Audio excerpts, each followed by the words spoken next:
ele yo, helele ele yo, helele ele yo, helele ele yo.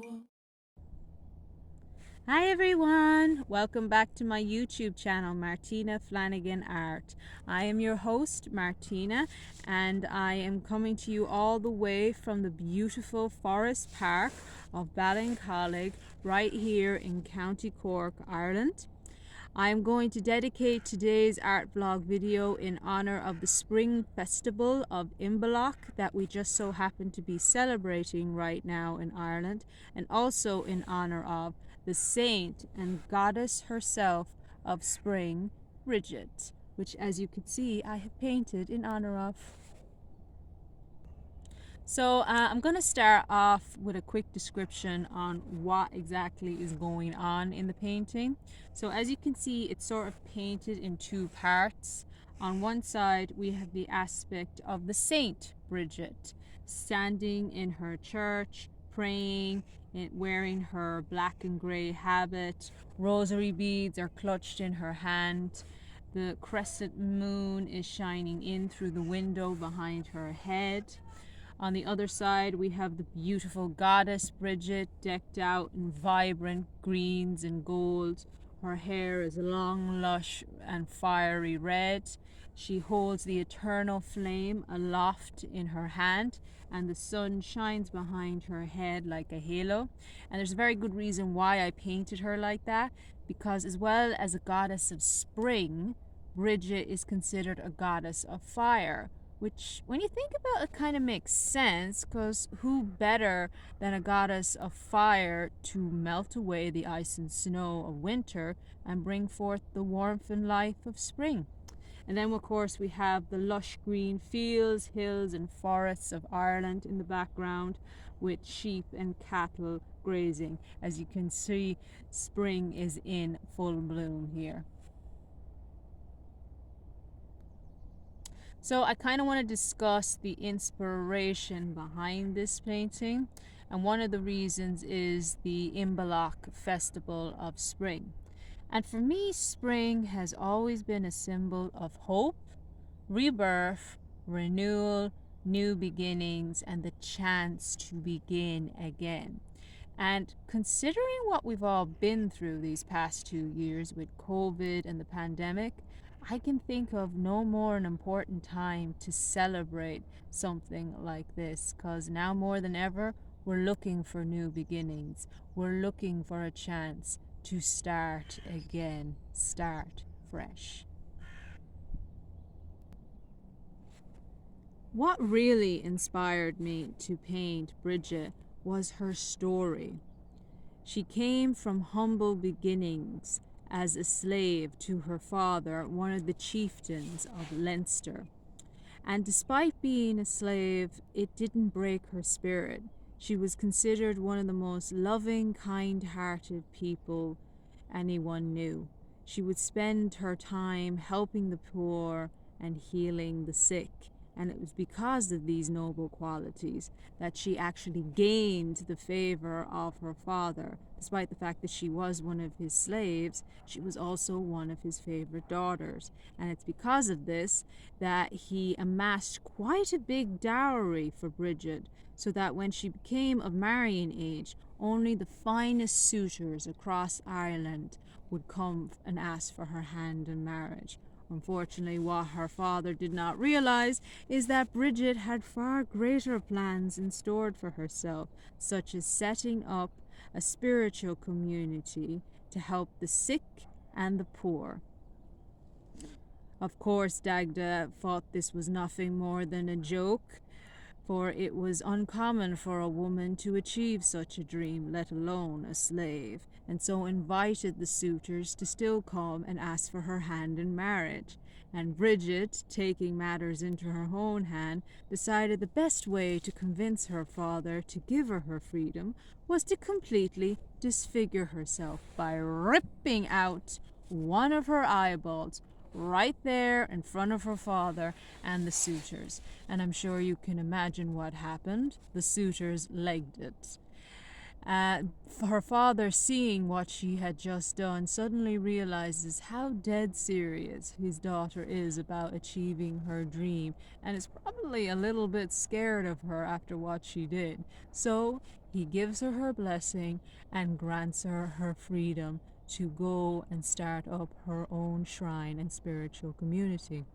Upon hearing this, Brighid just pops the eyeball back into her head, and once more she is the beautiful, healthy lass she was. So, upon receiving her freedom, Brighid packed her bags, gathered her followers, made up of 19 priestesses, and they made their way down south to the land we now know as County Kildare. And she came upon the lush green fields and plains of the Currageen, some of the most fertile land in all of Ireland. And it was here she decided that she would build her shrine. However, before she could do so, she needed to get permission from the King of Leinster himself.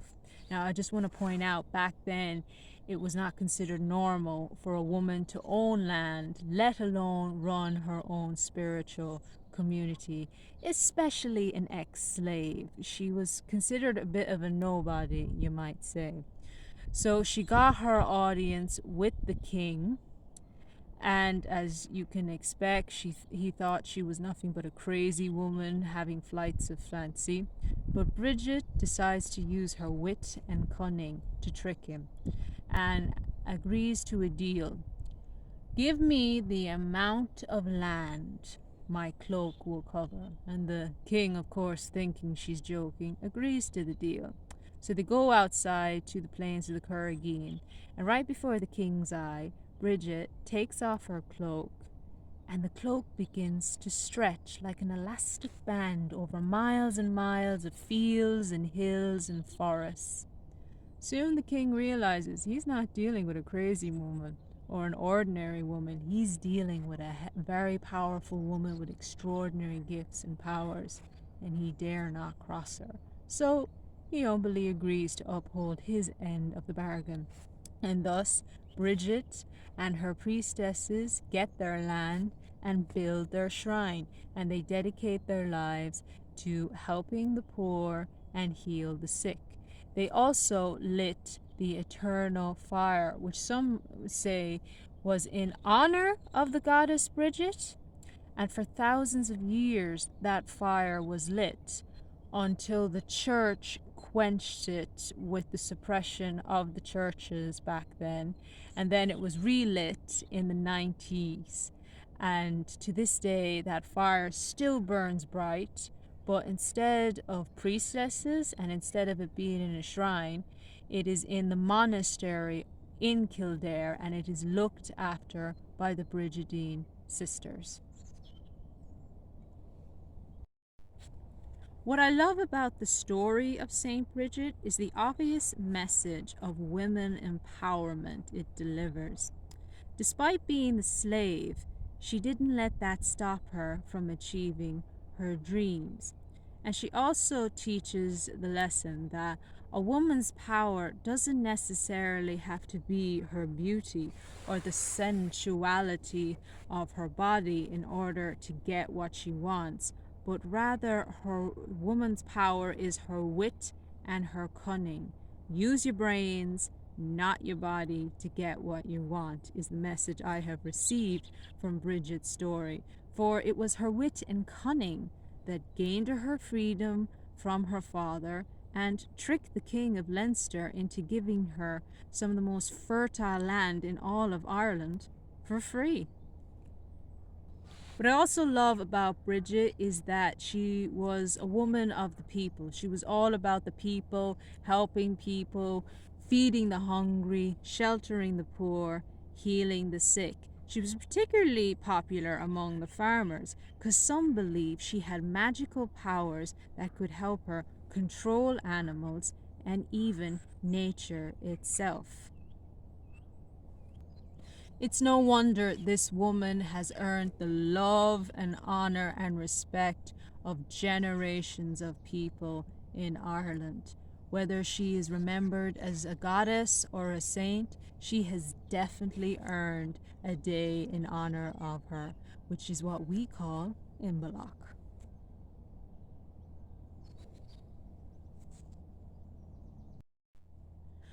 Well, ladies and gents, that's all for now. I hope you have enjoyed this video, and if you have, make sure to hit that subscribe button, hit that like button, or better yet, drop me a comment, as I love getting feedback from people and finding out what they've thought about the video.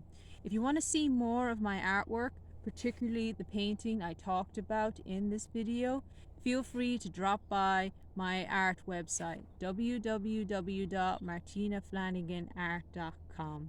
That's all for now. Hope you come back again soon. Bye for now.